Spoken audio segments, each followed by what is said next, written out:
देखिए ये भागवत से शिक्षा लेनी चाहिए कि अगर हमसे कोई गलत शब्द भी निकल जाए तो उसे त्याग देना चाहिए है?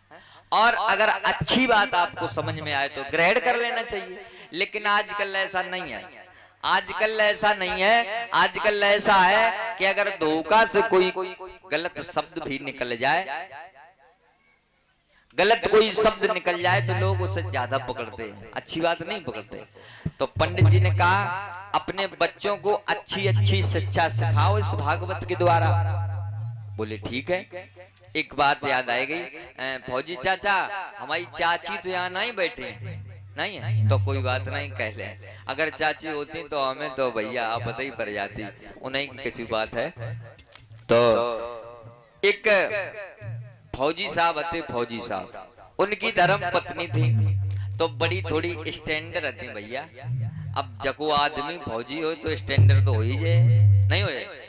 बेचारे वो तो फौज में नौकरी कर रहे, राइफल ताने हैं, 8-10 घंटा खड़े हैं, और वे घर में रोटी बनाए रही, बेड पे लेटी हैं, सोफा पे लेटी हैं। फिर उनसे फौजन कही जात, वो तो बेचारो नौकरी करत करत मरो जाए रहो, बे फालतू में फौजन है। तो फौजन बड़ी थोड़ी ने स्टैंडर्ड थी। उनके एक छोटा बच्चा था, तो अबोध बालक था, ज्ञान नहीं था। तो जब उसे पेशाब लगती तो अपनी मम्मी से कहते मम्मी हमें पेशाब लगी, तो वो फौजन अपने बेटा को पेशाब करा देती।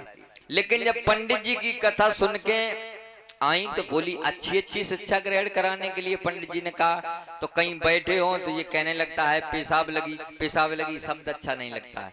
कहा बेटा जब तुम्हें पेशाब लगे तो हमसे एक ही बात कहोगे कि मम्मी अब हम गाना गाएंगे, तो हम समझ जाएंगे कि तुम्हें पेशाब लगी, पेशाब करवा देंगे। वही हुआ। धीरे धीरे धीरे धीरे कुछ समय व्यतीत हुआ। जब उसे पेशाब लगे तो अपनी मम्मी से कहे मम्मी अब हम गाना गाएं, मम्मी पेशाब करवाए दें, गाना गब गो हैं। धीरे धीरे धीरे धीरे कुछ समय व्यतीत हुआ। तो कुछ समय के बाद फौजी साहब घर पे आए छुट्टी, बेचारे बहुत दूर तैनात थे, रास्ते में थक गए। जब छुट्टी आई तो बच्चों का स्वभाव होता है पिता की गोद में जाने का, जिद कर गया पापा पापा हम तुम्हारी गोद में जाएंगे। पापा ने गोद में लिया, खिलाने लगे, लेकिन दूर से आए थे, थके थे। एकदम कहे भोजन जल्दी भोजन व्यवस्था करो, चारपाई डालो, हम लेटेंगे, हम थके हैं। फौजन ने भोजन व्यवस्था की, चारपाई डाल दी और वो बेचारे लेट गए। लेकिन वो बच्चा की जिद इतनी बुरी, बोले मम्मी आज हम लेटेंगे तो अपने पापा ही के साथ लेटेंगे। जब जिद कर गया तो फौजी बोले लेट जाने दो, सो जाएगा। भगवत प्रेमियों फौजी बेचारे सोए और बच्चा भी सो गया।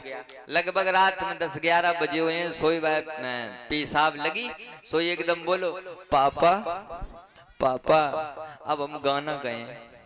फौजी बोले चुप हो जा, तुझे शर्म नहीं आ रही है? रात में 11-12 बज रहे हैं, अब तुझे गाना गाने की पड़ी है, हम रात भर के थके हैं, सफर में आए, अब तू गाना गाएगा, सो जा। छोटा बच्चा सो गया। लेकिन जिसे पेशाब लगी हो ज्यादा देर नींद नहीं आ सकती। थोड़ी देर बाद जगो, एकदम बोलो पापा पापा अब हमसे रुको ना जाए रहो, हम गाना जरूर गए। फौजी बोले जी बिल्कुल पागल हो गया है, सब लोग जग जाएंगे, मेरी तो तूने नींद खराब कर ही दी, थके भाई तू है, लेट जा।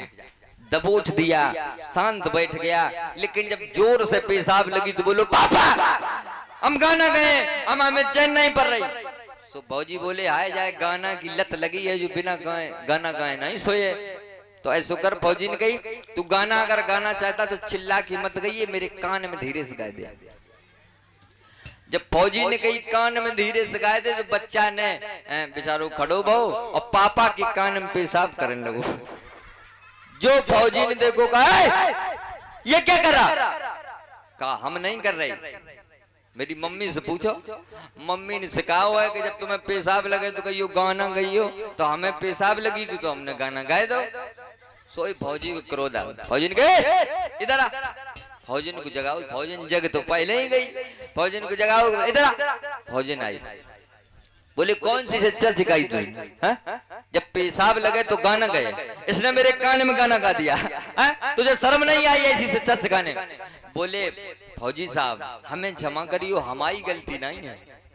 एक व्यास जी आए थे, वो गाना गए, वो सिखाएंगे। तो माताओं बहनों ऐसे गाना न गवाइयो, न सोचो कि व्यास जी मम्मा की भागवत गान आए थे अपने पतियन के कान में गाना गवाए थे। बोलिए गोविंद भगवान की। अगर